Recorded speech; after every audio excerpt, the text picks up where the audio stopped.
तो जब भी आप कभी भी एटीएम जाते हो तो कैश विड्रॉल के लिए आपके पास एटीएम कार्ड होना ज़रूरी होता है। लेकिन अब ये चीज़ बदलने वाली है क्योंकि अब बिना कार्ड के भी आप कैश विड्रॉ कर सकेंगे और ये सर्विस होगी यूपीआई बेस्ड। लेकिन आपके मन में एक सवाल आ रहा होगा कि ऐसी सर्विस तो कार्डलेस ट्रांजैक्शन की तो पहले से ही मौजूद है, तो लेकिन ये अब यूपीआई की सर्विस लाने की क्या ज़रूरत थी। तो चलिए आज इसी के बारे में बात करते हैं कि UPI based cardless cash withdrawal क्या चीज़ है और ये किस तरह से जो दूसरे मोड ऑफ ट्रांजैक्शन है उससे डिफरेंट है।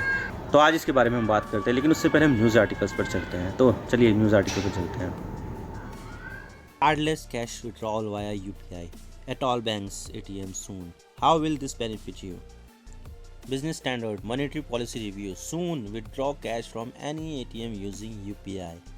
This is expected to enhance ease of transaction and eliminate fraud at the same time. तो आप देख सकते हैं कि किस तरह से UPI के ज़रिए आप कैश को विड्रॉ कर सकते हैं किसी भी ATM से।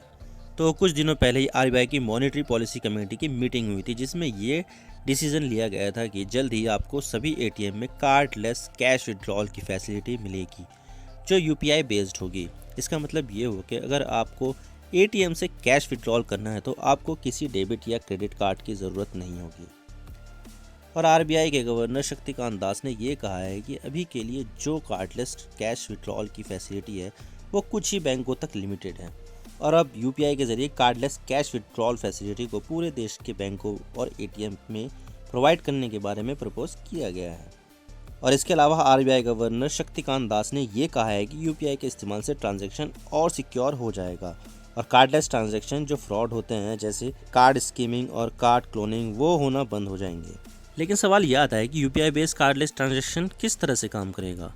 देखिए, अभी इसके लिए तो कोई पूरी डिटेल सामने नहीं आई है, लेकिन यहाँ पर कुछ एक्सपर्ट इसके बारे में बता रहे हैं और उन्होंने ये बताया कि जल्द ही सभी बैंकों के सभी ATMs में एक ऑप्शन आएगा जिसमें लिखा होगा विड्रॉ कैश यूजिंग UPI।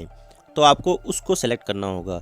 तो इसके बाद आपको नया इंटरफेस मिलेगा जिसमें आपको जो अमाउंट विड्रॉ करनी है वो अमाउंट लिखनी होगी। फिर इसके बाद आपको ATM मशीन में ये QR कोड दिखेगा। अब आपको अपना फ़ोन निकालना होगा और जो भी आप UPI बेस्ड एप्लीकेशन का इस्तेमाल करते हो जैसे पेटीएम, गूगल पे और फ़ोनपे, उनको ओपन करना होगा और इनसे आपको जो QR कोड ATM में दिख रहा है उसको स्कैन करना होगा। फिर आपको अपना UPI पिन एंटर करना होगा। उसके बाद आपका काम खत्म और ATM से आपको कैश मिल जाएगा। तो ये होता है एक सिंपल तरीके से आपको कैश मिल जाएगा जो बहुत ही कन्वीनियंट है और कोई भी आपको कार्ड कैरी करने की ज़रूरत नहीं है। लेकिन अब सवाल यह आता है कि कार्डलेस कैश विड्रॉल तो कुछ बैंकों में पहले से ही मौजूद है, तो ये चीज़ किस तरह से अलग है। तो देखिए, अभी केवल कुछ ही बैंक है जो कार्डलेस कैश विड्रॉल की फैसिलिटी देते हैं जैसे कि Kotak Mahindra bank, HDFC bank, SBI, ICICI bank. और इन्होंने भी कोविड-19 पेंडेमिक के दौरान ही इंट्रोड्यूस किया था। लेकिन मैं आपको बता दूं कि ये एक अलग प्रोसेस है क्योंकि पहले आपको उन बैंकों की मोबाइल बैंकिंग एप्लीकेशन को अपने फ़ोन में इंस्टॉल करना होगा, फिर बेनिफिशियरी ऐड करना होगा और अमाउंट ऐड करना होगा। उसके बाद आपको मोबाइल नंबर कंफर्म करना होगा, फिर उसके बाद आपको OTP मिलेगा और 9 डिजिट की ऑर्डर ID मिलेगी। फिर आपको ATM जाना होगा और आपको कार्डलेस कैश विड्रॉल सेलेक्ट करके तीनों चीज़ें कंफर्म करनी होगी जैसे मोबाइल नंबर, OTP और 9 डिजिट की ऑर्डर ID। तो ये 3 चीज़ें कंफर्म करने के बाद ही आपको कैश मिलता है। तो ये प्रोसेस काफ़ी ज़्यादा लंबा है, लेकिन इस प्रोसेस में कुछ कैपिंग है, लिमिटेशन है।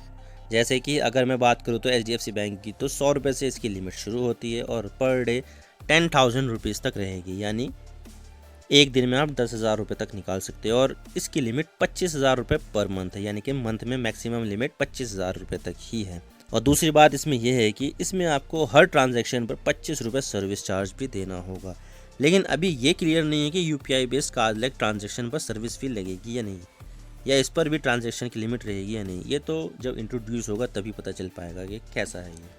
लेकिन अब UPI के ज़रिए कार्डलेस ट्रांजैक्शन होने से डेबिट कार्ड पर नेगेटिव इम्पैक्ट पड़ने की संभावना भी जताई जा रही है क्योंकि देखा जाए तो अभी देश भर में 900 मिलियन यानी 90 करोड़ डेबिट कार्ड इस्तेमाल में हैं जो ATM से कैश विड्रॉल के लिए बहुत ज़्यादा पॉपुलर है। और अगर इस तरह से डेबिट कार्ड की रिलेवेंस को कम किया जाएगा तो इसका नेगेटिव इम्पैक्ट डेबिट कार्ड पर हो सकता है। लेकिन RBI के गवर्नर शक्तिकांत दास ने ये कहा है कि इस चीज़ से डेबिट कार्ड की रेलेवेंस कम नहीं होगी क्योंकि देखा जाए तो डेबिट कार्ड का इस्तेमाल कैश विड्रॉल के अलावा भी दूसरी जगहों पर होता है जैसे शॉपिंग और कार्ड स्वाइपिंग। और इसके अलावा जो UPI का जो पिन है वो भी आप डेबिट कार्ड के ज़रिए ही बनाते हो। तो डेबिट कार्ड की रेलेवेंस बनी रहेगी, ऐसा आरबीआई का कहना है। लेकिन अगर यूपीआई की बात की जाए तो यूपीआई आजकल बहुत ज़्यादा पॉपुलर मोड का पेमेंट है और इसने डेबिट कार्ड को भी पीछे छोड़ दिया है। और इतना ही नहीं, अगले 3 से 4 सालों में यूपीआई के ज़रिए 1 बिलियन ट्रांजैक्शन यानी 100 करोड़ ट्रांजैक्शन एक महीने में होगी। लेकिन अभी यूपीआई के ज़रिए कार्डलेस कैश विड्रॉल होने में 2-3 महीने का समय लगेगा, क्योंकि इसके लिए एटीएम मशीनों को फिर से मॉडिफाई करना होगा, सिंक्रोनाइज़ करना होगा। तो देखते हैं आगे क्या होगा, ये तो फ्यूचर ही बताएगा। तो आप इसके बारे में क्या सोचते हैं, आप कमेंट सेक्शन में ज़रूर बताइए। वीडियो पसंद आए तो वीडियो को लाइक कीजिए, शेयर कीजिए। चैनल पर नए हो तो चैनल को ज़रूर सब्सक्राइब कीजिए, बेल आइकन दबा दीजिए। मैं मिलता हूँ नेक्स्ट वीडियो में। Thank you for watching. I really appreciate your precious time. God bless you all. Now signing off.